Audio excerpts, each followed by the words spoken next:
Welcome to TWitWoW, the best wrestling podcast made for wrestling fans, by wrestling fans, on the web today.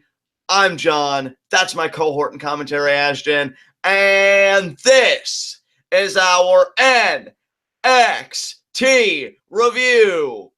And I gotta say, this is a very average episode of NXT, but I don't say that in a negative way. This was anticipated because we must remember this is TakeOver Toronto Fallout. And unlike the main products of Raw and SmackDown, where we pick up right where we left off and we try and go full steam ahead to the next event, NXT likes to take these events, maybe sprinkle in one or two matches, but it's a lot of recap.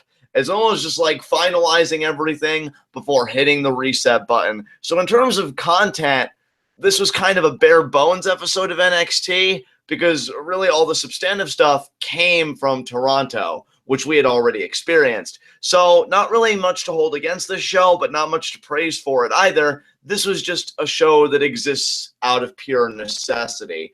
Ashton, what do you think of this? Yeah, I mean, you're definitely not wrong. This show was, like you said, very bare bones. There were only two matches on the entire show, and it's not like that was because one of them was a 30-minute classic and it needed the time or anything. It was just two quick, simple matches. One of them didn't even have a real definitive finish to it. And yeah, it was the entire middle of the show, or as we like to call it, the entire meat of the sandwich was recaps and post Toronto promos from people who wrestled last week. So, partner, I gotta ask you right out of the gate, because sometimes we do this with each other where we kind of have conversations live.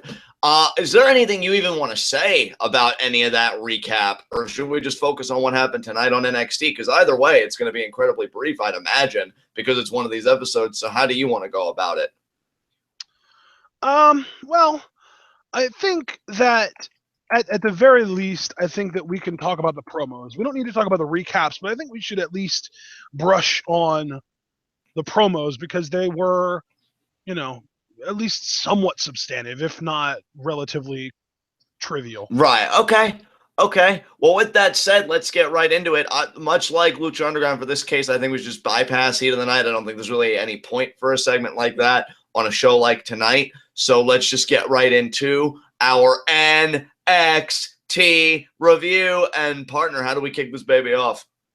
We kick this baby off with a match. Rich Swann versus the former Noah Potgis, now known as Kona Reeves.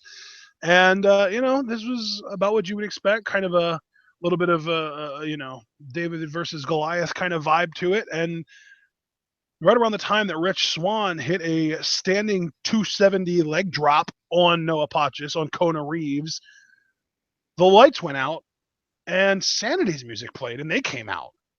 Yes, Sanity attacked, laying both Swann and Reeves to waste. I did like Reeves here. I like the presence he gave off. Seemed very smug, very arrogant. Of course, Swann's my boy. I think he's got a real charisma in his moveset. I can't wait to see him on the debut episode of 205 Live face Brian Kendrick. Should be a really fun match. I'd pop so hard if he won the gold, as if it couldn't get any higher for me, right? But yeah, I think it'd be a great moment for him. But yeah, Sanity laying waste to both of those guys. And then Eric Young cuts a promo that more or less says, we tried doing things your way, I guess referring to the fans, and it got me nothing. And so now more or less we're going to do things this way, the way that you see before you. I thought it was a very straightforward promo. Young speaks with conviction to me, and you even said on one NXT TWitWoW, it may have been Sanity's debut or a few weeks removed from it. Nobody does crazy like Eric Young. He's convincing in that role. He's very immersed in it, I think. He's got a believability about it. And I enjoyed the promo. I mean, what did you think of just Sanity's work here? Yeah, man. I'm glad that you said those exact words because I stand by them. No one does crazy better than Eric Young. I mean, he's able to pull it off. Anyone that I can think of. I mean, there are a few that maybe I don't even want to say that because then I have the pressure on myself to think of an actual name. But really, it just comes down to he's great at what he does.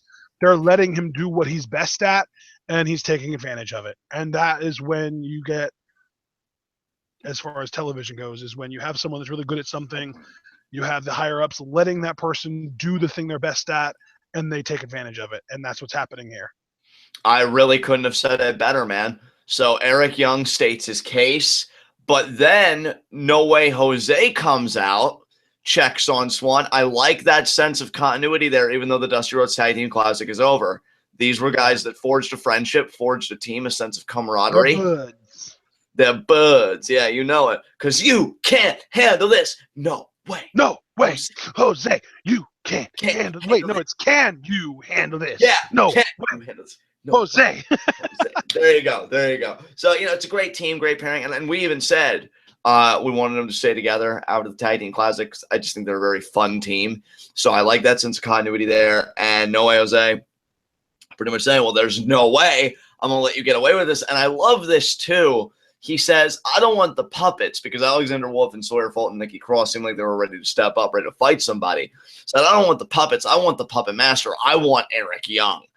And this is why No Way Jose works. I'm not going to say the feud with Austin Aries ruined him because, he didn't go over. I'm never a believer in the apocalypse in very rare circumstances for a person's career.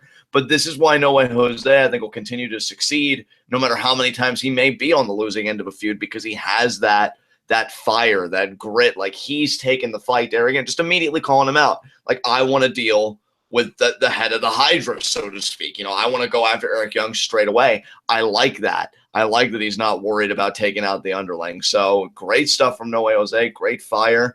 And I think, if they continue to get behind him, one hell of a babyface, like I've been saying, and I know you've been saying for a long time. So good stuff here. Anything you want to say about No Way Jose? I love No Way Jose, and I love that the crowd was into him. The crowd at the very beginning of this whole thing were very much behind Eric Young because, obviously, TNA give it as much trash and garbage and rip on it as much as you want, but at the end of the day, TNA does have the most visibility of any wrestling promotion since WCW, other than WWE, in the US, and and probably in Canada as well. And because of that, Eric Young and associate him with Team Canada. So now, not only do you have that association, and the Canadian wrestling fans obviously tend to gravitate towards their hometown heroes. Eric Young is a Canadian. They know that. They still got behind No Way Jose. And that's something that I think we need to appreciate. Absolutely. I'm so glad you touched on that, because that's really what matters in the end. He could have a million notches in the loss column as far as feuds go, but if the fans continue to believe in him and invest in him, that's what's going to make a worthwhile career. That's what's going to make his bank account comfortable. That's just really what's going to make him, as long as he decides to do this. So very cool that they were behind him. Then we go into, No Way Jose facing Eric Young. And I really wouldn't even call it a match. I would just call it kind of an unsanctioned skirmish, if you will, because the referee wasn't even out there. It really wasn't a match, but they still, like, the way that they fought felt like a match. Exactly. I think that's articulating the situation perfectly. No Way Jose did seem to get the better of it. There was at one point, like, he threw Eric Young up in the air and he caught him with just a straight shot to the jaw, which I thought was great. I mean, No Way Jose's offense, very fun, very lively, and it certainly connected here in more ways than one. I mean, dude, you say fun and lively, but it was pretty brutal here, too. Oh, yeah. I mean, the guy knows how to throw a fist. I was like, damn, Jose. Yeah. You're throwing down. Kidding, man. Yeah, man. I mean, pretty beautiful punches. It's funny because Baron Corbin no longer in NXT, but I think we have a new king of the work punch. And, it's funny because you and I probably surprised a few people that aren't familiar with the TWitWoW podcast, but we have touched on work punches quite a bit and how important they are because, especially when you're a baby face and it comes at that point when you're mounting an offensive, it's kind of like the equivalent of a hot tag, and the comeback, if you will. The strikes are important because that's going to be kind of foundational to the comeback. And No Way Jose has great strikes. So again, like another mark in his favor. I mean, this guy is so well-rounded. It's one of those guys I think you'd have to actively try to see him fail. And yeah, I completely agree with you. It does not take long, though, for it to break down. Sawyer Fulton gets involved, and everybody follows suit. they lay waste to No Way Jose, and then they do their crazy poses, as Sanity is this big threat. But we do find out next week Eric Young is going to be facing No Way Jose, and I like that. I like that No Way Jose is staying in the mix. I like that he's still facing bigger players. Much like Austin Aries, I expect Eric Young to win here. Maybe they'll surprise me. Maybe No Way Jose will catch him in a quick roll-up, and Eric Young will go off, playing on that, Sanity gimmick and everything. But regardless, No Way Jose, he's just got it, man, and he's running with it as fast as he can and as far as he can. And the more you can say than that.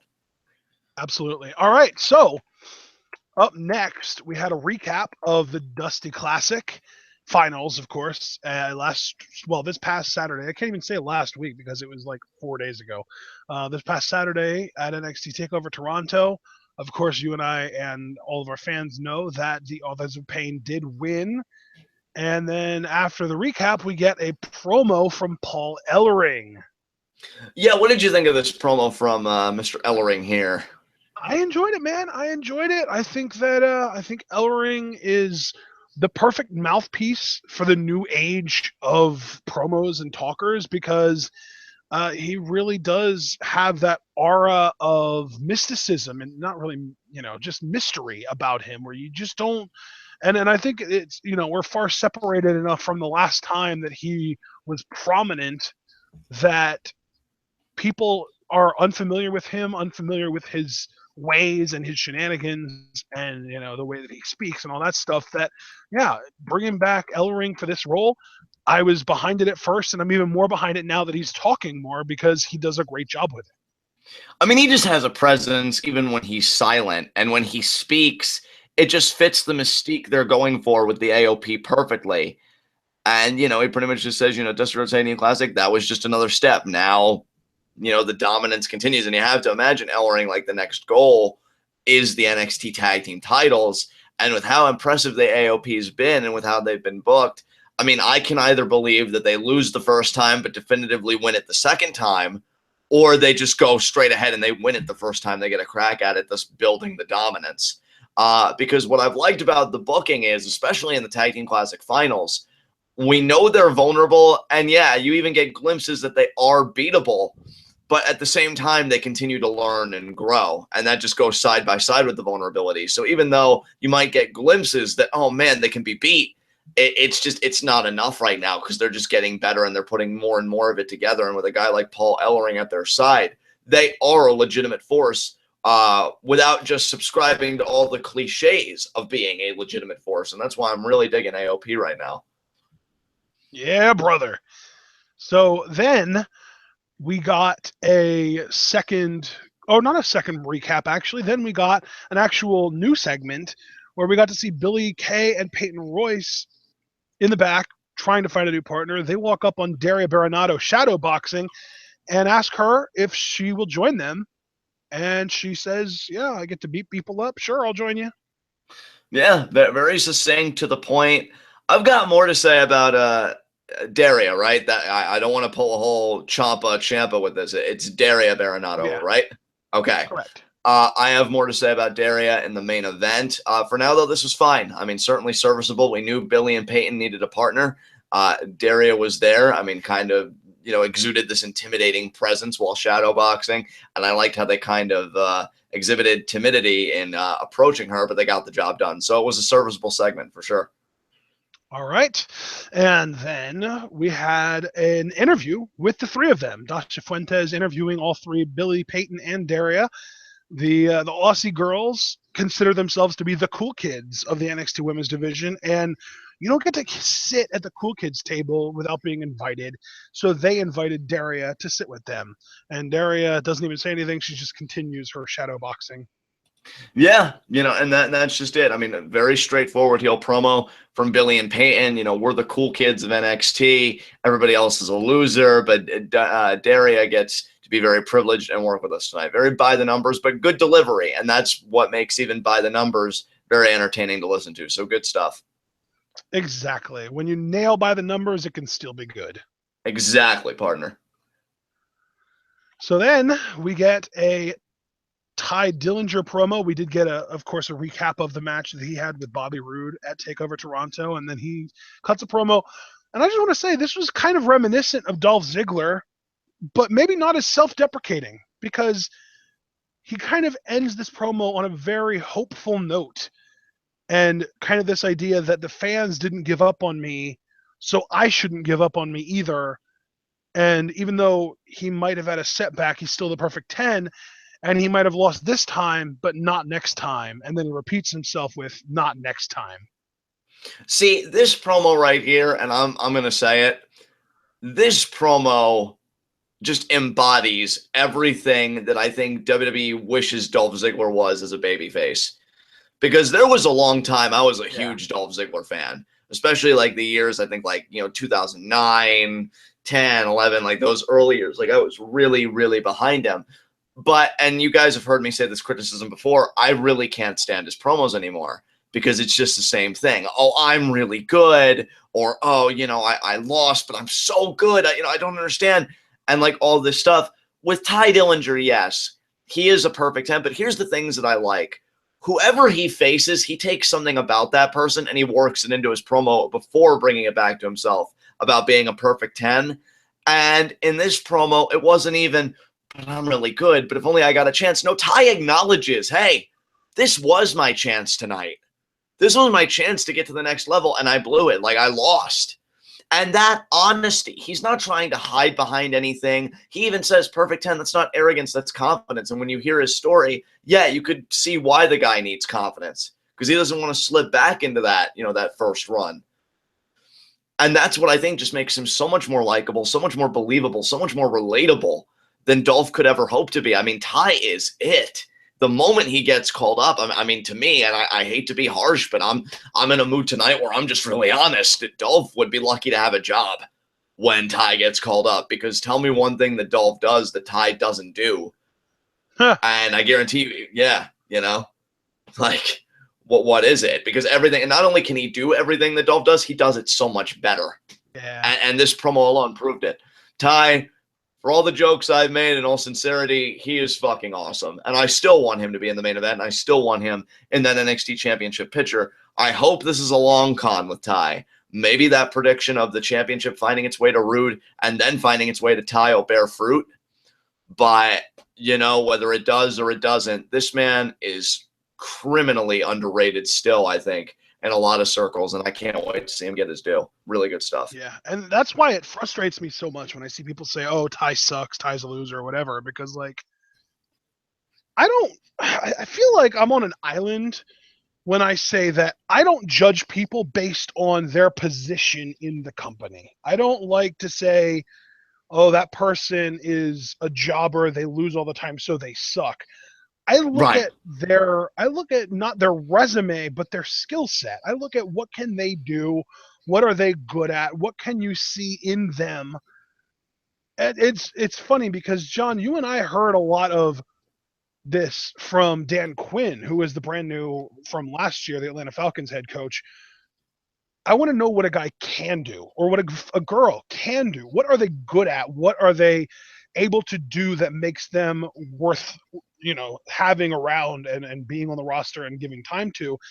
And then on the other hand, tell me what they're not good at, what they can't do, so that we can look at what we can try and cover up. And that's why I always get so frustrated with WWE for giving someone like Charlotte and even Roman so much mic time, because they are at their best when they're able to show off not their talking ability, which both of them lack, but their athleticism.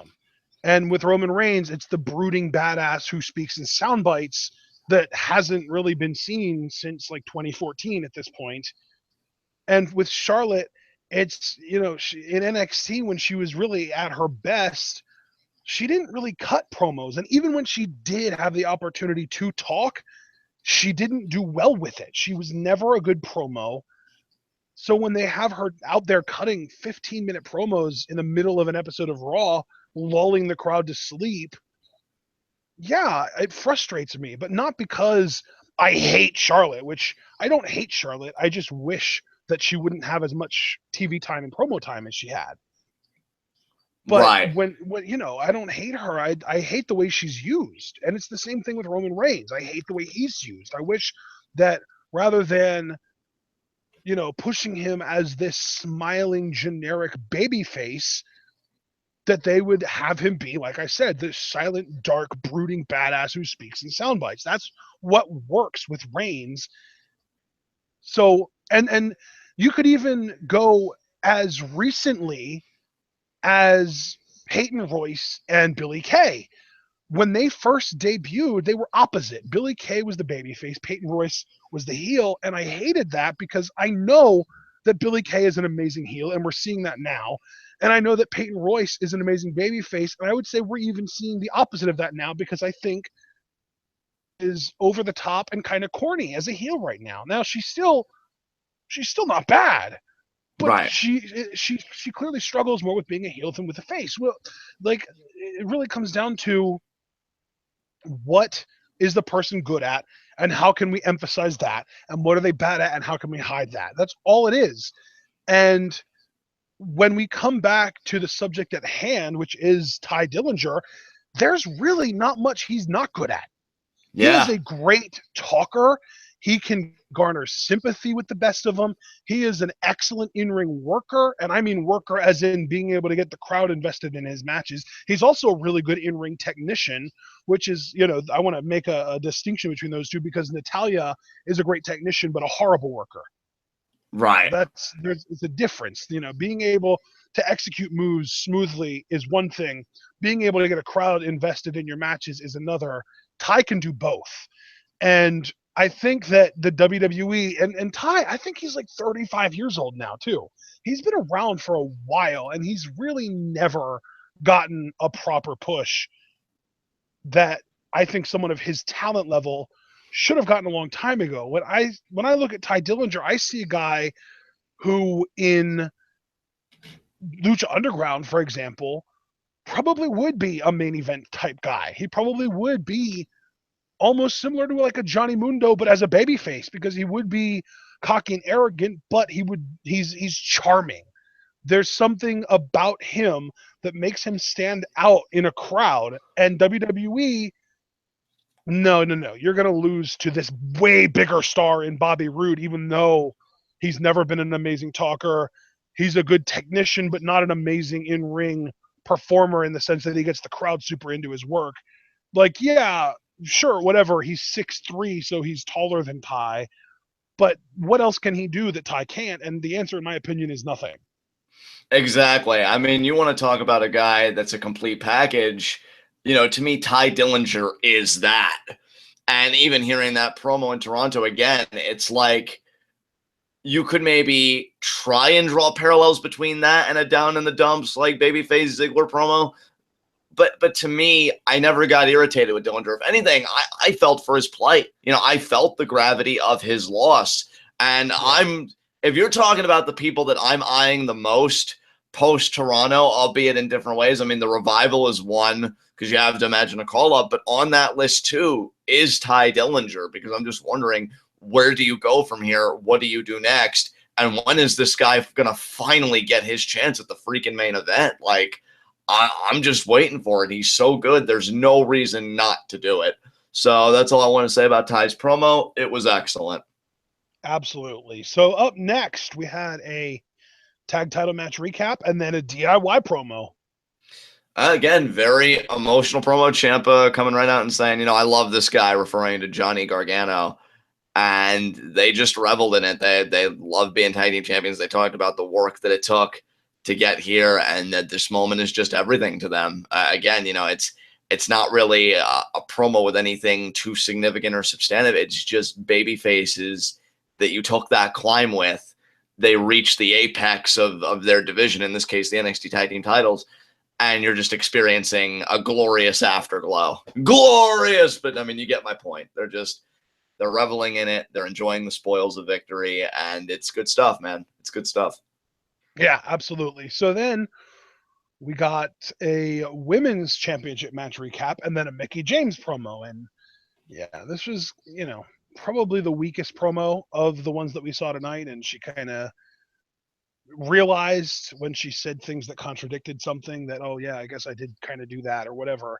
But Mickie James, if they would decide to bring her back, I don't think anyone would be disappointed. But I'm thinking they're probably just going to induct her into the Hall of Fame for 2017. You're probably right, which in a way is kind of disappointing because, I mean, watching the match, and again, like the only misfortunes that really befell it was its card placement, because when you look at the actual match on its technical merits, I thought Mickie did quite well. It was a good match. It was a solid match, and it told the story that needed to be told. I enjoyed her promo after the fact, even kind of saying, I guess Asuka doesn't respect me. Like, I would have shaken her hand, but she didn't shake my hand, and she went down, a few levels for me because of that. But, I mean, she gave Asuka her due. She said she loved it, and I think for the diehard Mickie fans, I was never one, but, I always enjoyed Mickie's work. It was probably great seeing her at a takeover, and I could go either way. If they just want to induct her, fine. If they want to keep her around, I think she'd be a great asset to the SmackDown Live women's division and just see her work there. So I love that you immediately go to SmackDown. Why can't she be an asset to the Raw women's division? I just feel like, well, I mean, would she even really be in it? They seem content just focusing on Charlotte, Sasha, and Bayley, just alternating. So yeah, I guess just SmackDown Live because I guess we're seeing more there, at least in my mind. But yeah, I mean, we're all the same way. I'm sure a lot of people would pop at the thought of Mickie James versus Sasha Banks or Charlotte or, any of those matches. So either way, it's a win-win. I'm just saying, like, I have a preference for SmackDown Live. I guess my whole thing with that is if she would return, it would definitely be as a babyface. And I feel like there are more compelling heel women on SmackDown than Raw. Right. So yeah.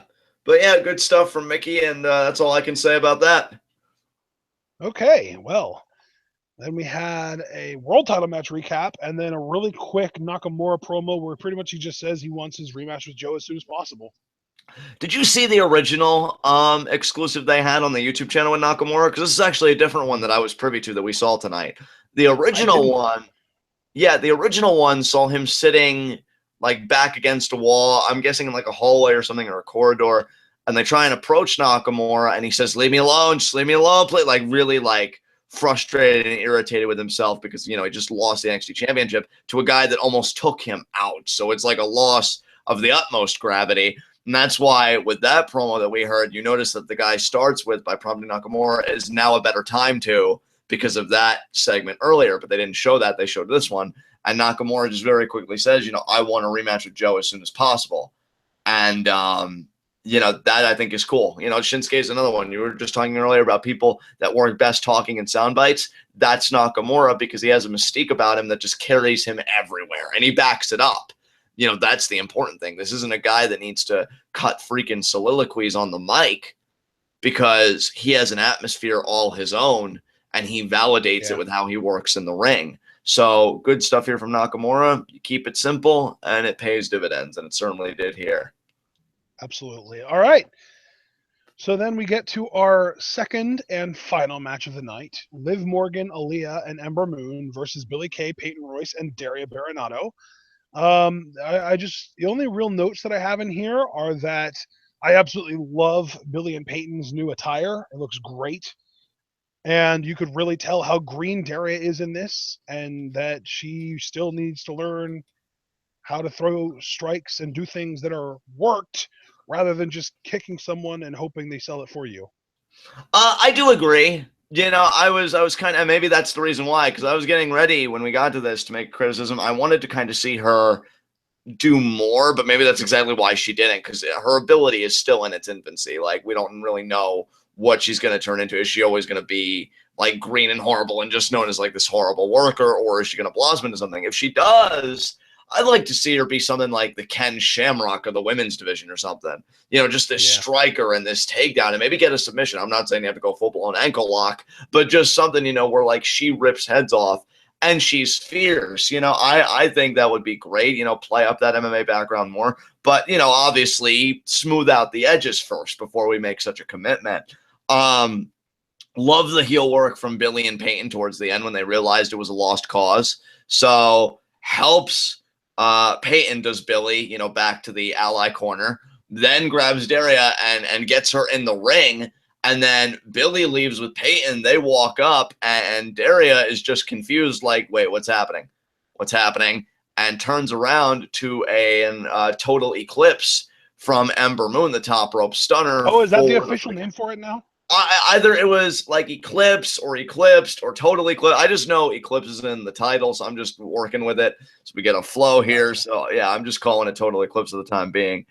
But yeah, I mean, she hits it. 3 count. It's over. Babyface's triumph. It is cool though to see all these new women in the mix. I mean, obviously we're somewhat familiar with Ember and like all of them, but what I'm saying is we're getting more development here. You know, we're getting rivalries with some teeth on them, some meat on them, which is nice. And I'll be curious to see if like this is the end of it because the babyfaces won, or if Billie and Peyton are going to continue to pick on Liv Morgan, or maybe now Daria will get to mix it up with them because they left her out to dry.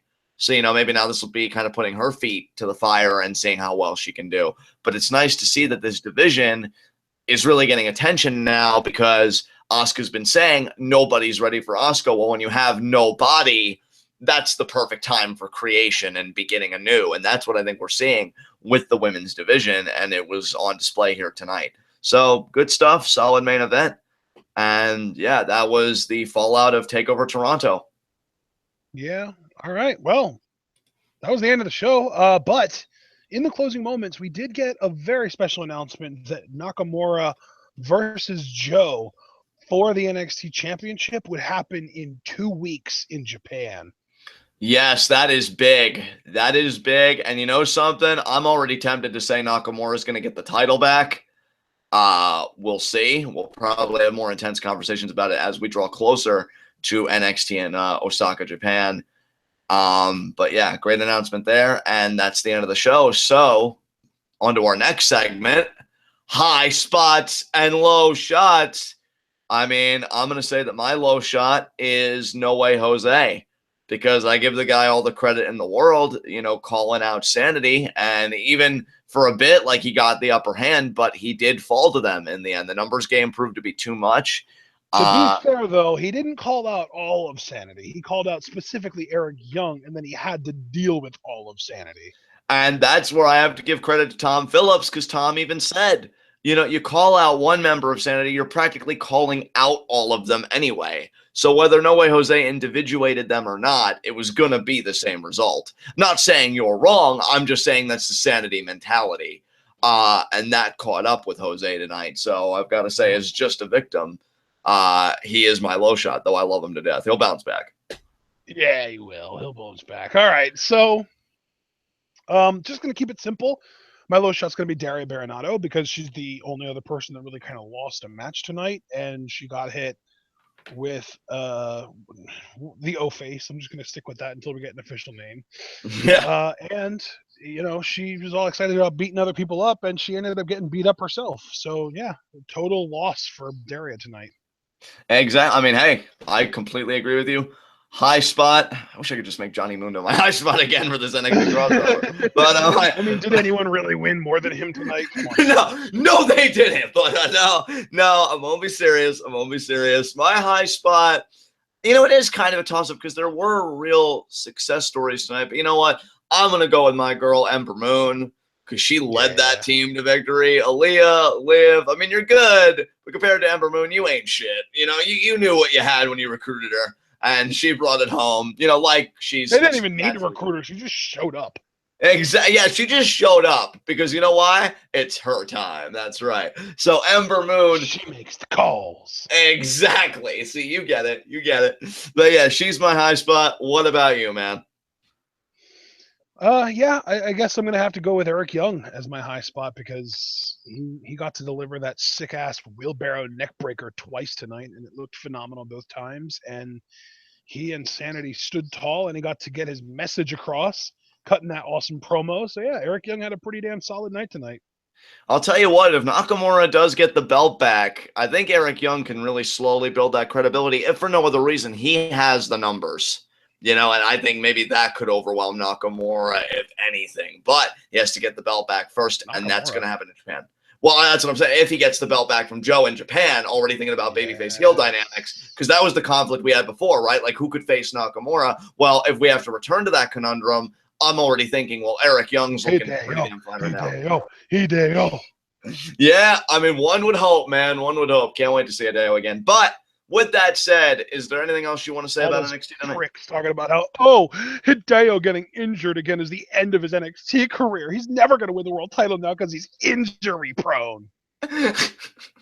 You just, to me, it just sounded like you wanted to do the Mog voice and at the end just be like, Marks. Like with all this disdain and venom, like, fucking Marks. But, I mean, there is pretty much disdain and venom, but I restrained myself and just channeled my inner Brit and said, bugger off. Well, you know what? I'm proud of you. That was a very grown-up and mature thing to do. I couldn't have done that, you know, so kudos to you, my friend. But you have no closing remarks about NXT tonight? I don't think so. I think I'm good. Let's close it out. Quick 40-ish minute review, 37, 38-ish. I don't know. Yeah, I mean, that sounds about right for a post-takeover episode of NXT. So with that said, guys, we always got to deal with that damn post-takeover lull. Exactly. So with that said, guys, this has been post-takeover lull. This has been TWitWoW. The best. Hey, they didn't put their back into it. Why the fuck am I going to?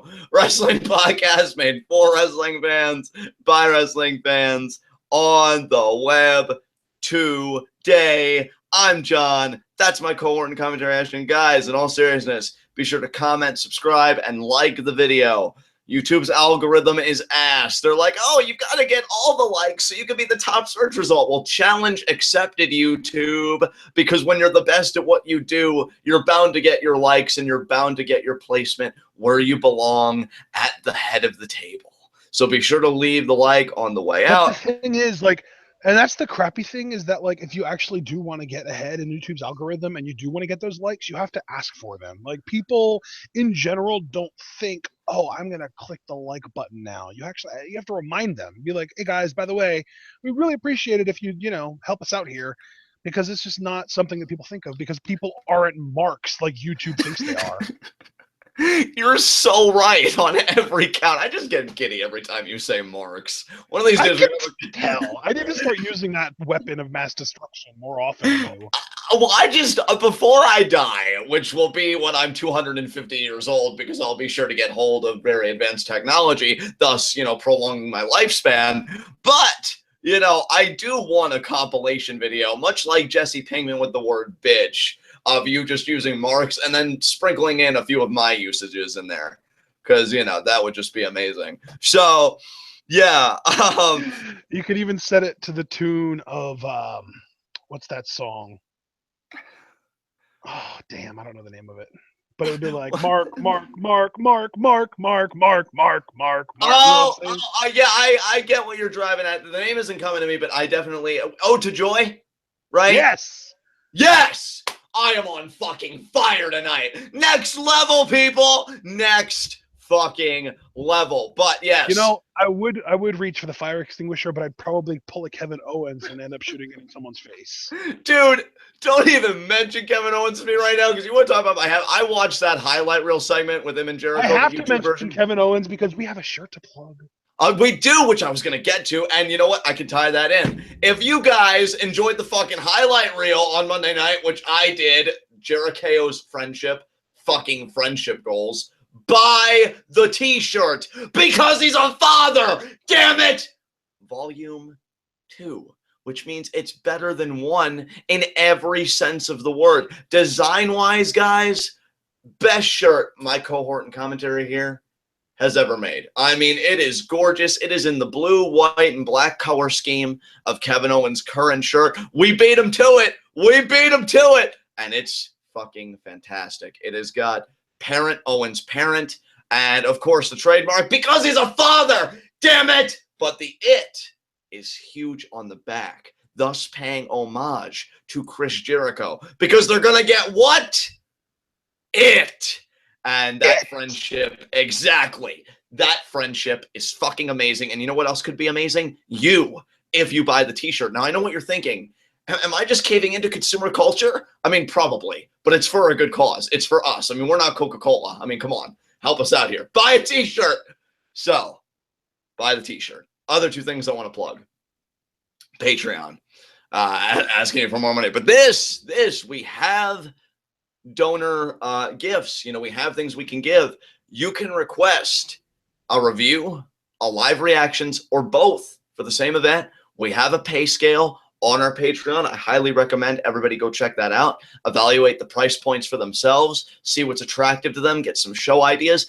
And if you want kind of a template for what you can expect if you pay for a review, a live reaction, or both, go check out on our TWitWoW. We did our first ever Patreon review a little while ago, Survivor Series 2002, and we had a great fucking time. I mean, we talked about everything from Triple H's golden era of burials to the recovery rate of Randy Orton's shoulder, which last I checked with Cliff, I think it's at 99% finally. So go check that that's out. awesome. That was quick. I thought it was at 43% last week. Well, I mean, you know, with his natural conditioning. So, you know, 99%. Go and check that review out so you know exactly what you'd be paying for any show that you'd recommend. We'd really appreciate it. And again, it's a lot of fun and great for everybody. Final thing I want to plug. I want to be very emphatic about this one because you're running out of time. Q&A. No, there are only like 43 hours left. Oh, God. I know. See, do you see the panic in his voice that you've caused? I mean, I'm the only one. I'm the only one that could give this man a complex. And now you're joining in? Come on, people. Get in there. Submit questions for Q&A. We do Q&A the last Friday of every month. You know when that's coming up? This Friday. So get on it if you haven't submitted a question yet. You guys can submit questions. And look, I know you're probably having a panic attack. Oh my God, John expects so much from me. What can I do? You have multiple mediums with which to submit questions. Check out our Facebook page. Leave a like there, you know, when you visit it. Give it some interaction. You can tweet at us. I personally love DMs because that keeps everything nice and tidy. You can go and comment on this video when it's properly processed and everything. Leave your questions there. You have God, the process takes way too long. I know, right? But you have avenues. You can do it. I believe in you. And here's the thing, too. You get 5 questions. Now, I know what you're thinking. Holy shit balls, John. Most Q&As have only 3 questions. That's because we're 2 steps above everyone else, first of all. Actually, to be fair, most Q&As only allow everyone to ask 1 question each. Oh, well, you know what those Q&As are for? Marks! Marks! Fucking marks! The lot of them. 5 questions. Yeah. I know what you're thinking. Clearly, we're like 400% better than everyone else that does Q&As. That is some sick-ass math right there, okay? And I know what you people are thinking. 5 questions. John, that might be too democratic. That might be too many choices. It's okay. It's okay because you can divvy up those questions however you want. You can ask all 5 to me, even though I seem just like I'm on the cusp of checking in somewhere. You can ask all 5 to Ashton. I don't blame you guys. He's the emotionally mature and reasonable one. He'll probably give you substantive answers that don't sound totally Markish in their nature. Or you can ask all 5 to both of us and double dip and look at both sides. I mean, that's like 10 questions. That's not even fair. I know, right? Like, but you have that power. We are giving that power to you. It is a rarity, people. So go ask those questions. Friday is going to be a fun day. We're all going to get along and laugh and answer questions of just the utmost complexity. So, guys, that's the next thing coming at you this Friday, Q&A. And then after that, we go back to the happiest place on earth, Lucha Underground, where I don't know if you guys heard, but Johnny Mundo is fucking world champion. And it's amazing. But in the meantime, Q&A, get your questions in. And until then, guys, thank you for taking the journey with us. All 3 things tonight, live reactions, review for Lucha Underground, and now NXT review. We'll see you Friday. Tune in and peace out.